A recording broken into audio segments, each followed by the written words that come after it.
Beberapa bulan lalu Elon Musk ngumumin kalau Neuralink udah pasang chip otak pertama mereka ke manusia beneran. Tapi setelah itu kita nggak dengar apa-apa lagi. Dokter, ilmuwan, bahkan para hater Elon Musk dari seluruh dunia takut dengan apa yang bakal terjadi dari hasil tes sebelumnya yang pakai monyet. Mereka pikir mungkin chipnya bisa meledak dan pasien manusia pertamanya itu nggak selamat. Tapi kemarin akhirnya kita tahu kebenarannya.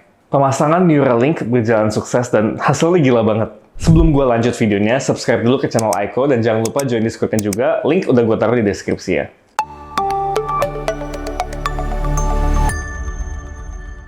And I'd like to introduce you to the first ever user of the Neuralink device.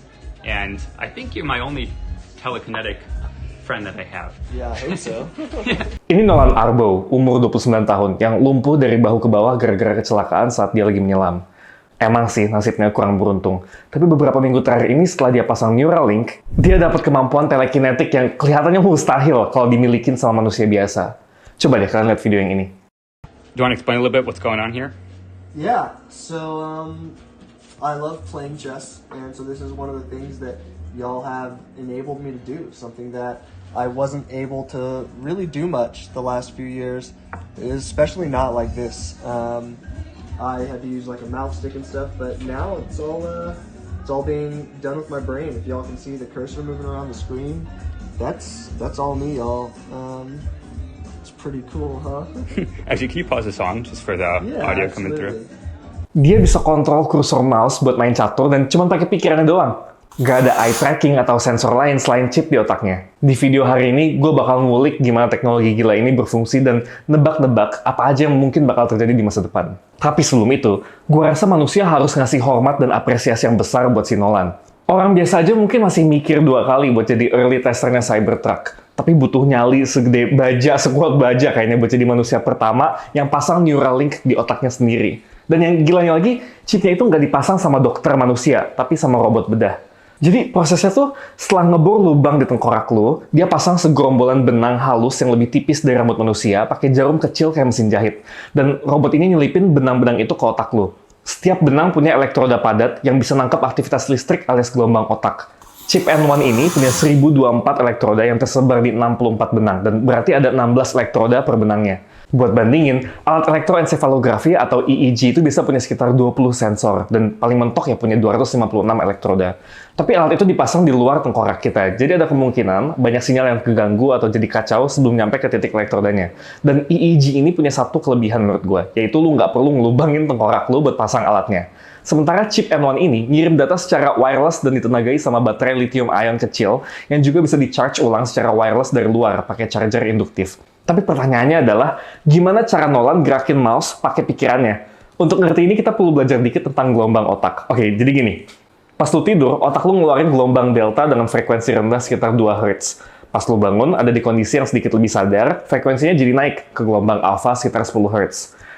Dan akhirnya pas lu fokus banget, kayak lagi solve masalah coding atau main catur, semuanya berubah jadi gelombang gamma dengan frekuensi sekitar 35 Hz. Kita punya ilmu ini karena kita bisa kenalin pola gelombang tertentu, kayak gelombang suara, yang bisa kenalin bentuk pikiran yang spesifik di otak lo. Mereka nggak kasih banyak detail di videonya itu, tapi ada kemungkinan Nolan mikir kayak gerakin tangan kanan gua yang bikin sinyal listrik spesifik di otaknya.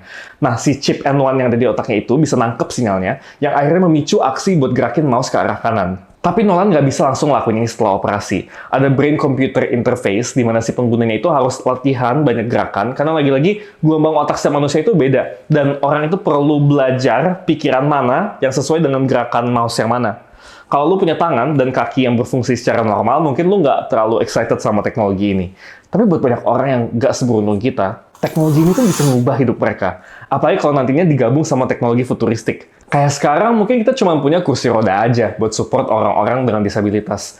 Tapi bayangin coba kalau mereka nantinya bisa pakai mechanical suit kayak di film Edge of Tomorrow misalnya. Dan baju itu sepenuhnya dikontrol sama otak penggunanya. Gua tahu ini kedengarannya gila banget. Tapi kita juga nggak bisa bantah kalau di bidang robotik emang lagi booming. Kalau kalian udah denger, Figure One punya kemampuan buat ngelakuin aktivitas manusia. Dan Nvidia juga baru aja ngumumin humanoid pertama mereka. Dan nggak lama lagi sebelum Apple bikin Apple Robot Pro. Di saat chip otak dan teknologi robotik digabung di masa depan, menurut gue 99% disabilitas yang manusia alamin sekarang saat ini bakal hilang. Dan ini bakal jadi berita yang baik banget buat kita semua. Tapi, chip otak ini punya sisi negatifnya juga. Dan gue rasa alasannya jelas banget ya.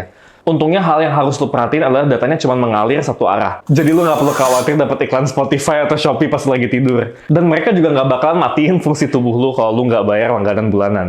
Plus, mereka juga nggak bisa mengidentifikasikan pikiran yang kompleks banget. Jadi lu nggak perlu takut masuk ke penjara saat lu lagi mikir yang aneh-aneh.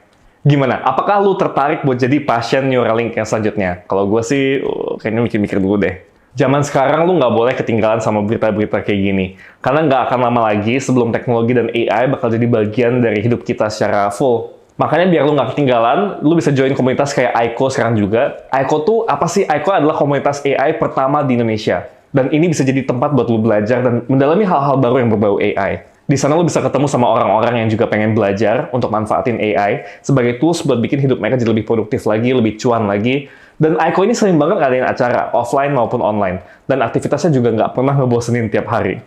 Jadi buat lo yang pengen melek AI dan gak ketinggalan zaman, subscribe channel ini dan gabung Aiko sekarang juga. I'll see you guys di video selanjutnya.